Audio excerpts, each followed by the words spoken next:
Sejam todos muito bem-vindos ao Resenha NP Agro de hoje. Hoje, sexta-feira, 24 de outubro, nós estamos começando essa gravação aqui às 11h33 da manhã. Vamos comentar alguns eventos aqui que foram destaque no nosso agro essa semana. Aqui em São Paulo, foi uma semana muito especial para as mulheres do agro. A gente teve a realização do Congresso Nacional das Mulheres do Agronegócio e tivemos a 8ª edição do Prêmio Mulheres do Agro. O prêmio é uma iniciativa de Bayer e ABAG.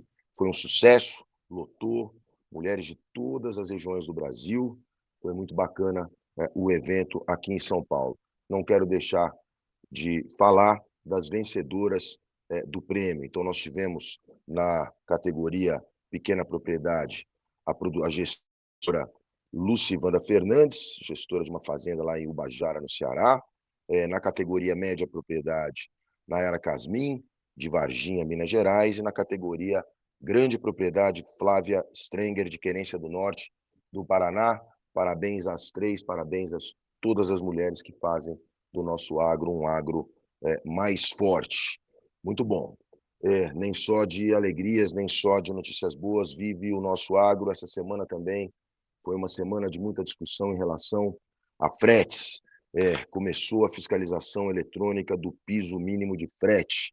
Esse piso mínimo do frete ele foi estabelecido lá depois daquela greve grande dos caminhoneiros de 2018, você se lembra disso, entrou em vigor e o pessoal, principalmente aqui da cadeia de fertilizantes, está reclamando dessa fiscalização, né? Então, eles estão dizendo que pode gerar um aumento de custos aí da ordem de 35%.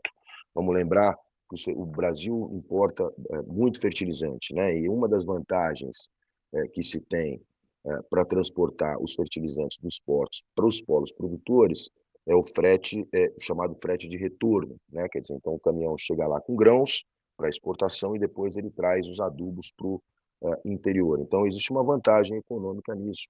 Um acordo, nem sempre os caminhões voltam com o volume lotado, mas com esse aumento da fiscalização, então, tanto o Sindiadubos lá, que é o Sindicato das Indústrias de Adubos do Paraná, quanto a AMA Brasil, que é a Associação dos Misturadores aqui do Brasil, o pessoal prevendo que com esse aumento da fiscalização, os custos de transporte vão aumentar.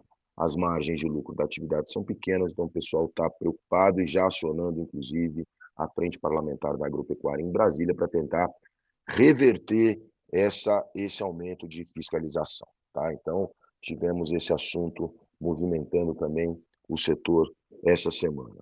Outra coisa que chamou a atenção nessa semana foram as exportações chinesas de soja. Isso porque a China, em setembro, não importou nada de soja dos Estados Unidos. Eles continuam lá as turras com as discussões, coisa que a gente já sabe, está acompanhando, mas o fato é que em setembro, então, os Estados Unidos não exportaram soja para a China. Eles estão agora, os Estados Unidos estavam colhendo, né, a sua safra, quer dizer, não é um período de grande movimentação, de fato, de exportações americanas de soja para lá, mas é um período em que a China compra muito do Brasil, isso naturalmente sazonalmente, mas o fato é que essas exportações dos Estados Unidos para lá foram zeradas em setembro e houve um aumento de compras chinesas de soja brasileira. Muito bem, muito bom. Por falar em Donald Trump, a expectativa aqui no Brasil é para o encontro, para o provável, possível ou provável encontro entre os presidentes Lula do Brasil e Donald Trump dos Estados Unidos, agora no domingo na Malásia, na cúpula das nações do Sudeste Asiático. Então, temos a expectativa de que o Brasil consiga alguma coisa nas negociações com os Estados Unidos contra aquele tarifaço, né, contra a tarifa adicional, de duas tarifas adicionais. Uma, a primeira de 10%, que entrou em vigor em abril, e a segunda de 40%, que entrou em vigor em agosto, somando as duas das 50%. Alguns produtos entraram numa lista de exceção, né? Quer dizer, então eles foram preservados, o caso mais notório foi o caso do suco de laranja, mas alguns produtos importantes exportados pelo Brasil para os Estados Unidos estão sendo onerados com 50% de taxa adicional. Então, é o caso do café, é o caso da carne bovina para ficar em alguns exemplos. Então, essas duas cadeias produtivas têm uma expectativa muito grande de que o tarifaço seja revisto, que esses produtos possam entrar aí numa lista de exceção, porque são dois produtos que os Estados Unidos compram muito do Brasil.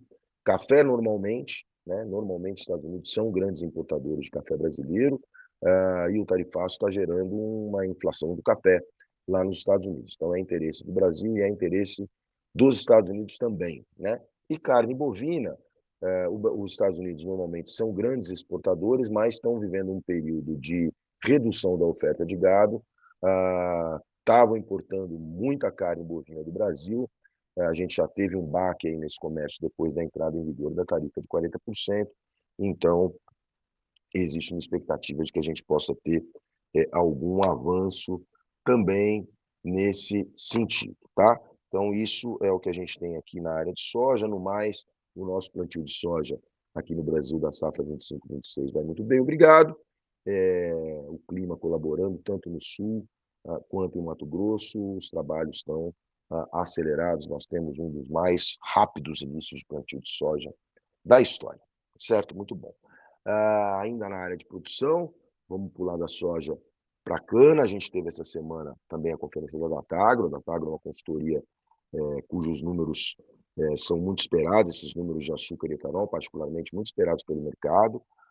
E o Plínio Nastari, em evento promovido pela própria Datagro essa semana, também aqui em São Paulo, o Plínio Nastari, ele anunciou ali que ele está esperando, o Plínio Nastari é o CEO da Datagro, está esperando um aumento de 3% no processamento de cana na região centro-sul do Brasil, na safra 26-27. Safra 26-27 vai começar em abril do ano que vem. Então, se o Plínio estiver correto, esse volume 3% maior vai significar 607,3 milhões de toneladas. Outra coisa, a respeito da safra, da Datagro está esperando, de novo, uma safra mais açucareira, com 52% do mix do processamento destinado ao açúcar. Então, é isso aí, nós podemos ter uma reação no processamento, na moagem de cana na próxima safra, a safra 26-27. Bom, outra realidade aqui no nosso agro que não nos cansa de preocupar, na verdade, né? Quer dizer, toda essa questão de inadimplência, de RJs, enfim, uma situação ainda complicada na cadeia de grãos, particularmente em algumas regiões do país, centro-oeste, mas, enfim, outros também no sul, Rio Grande do Sul, enfim. Continuamos com esse problema e, nesse contexto, o Banco do Brasil iniciou ali a renegociação de dívidas com uma nova linha a juros livres, em que eles esperam desembolsar 20 bilhões de reais. O Banco do Brasil, líder em crédito rural no Brasil, está sofrendo, já reclamou desse aumento de inadimplência, e então tem essa linha agora para renegociações de dívidas para produtores prejudicados por eventos adversos. Vamos ver se a gente consegue avançar nesse sentido.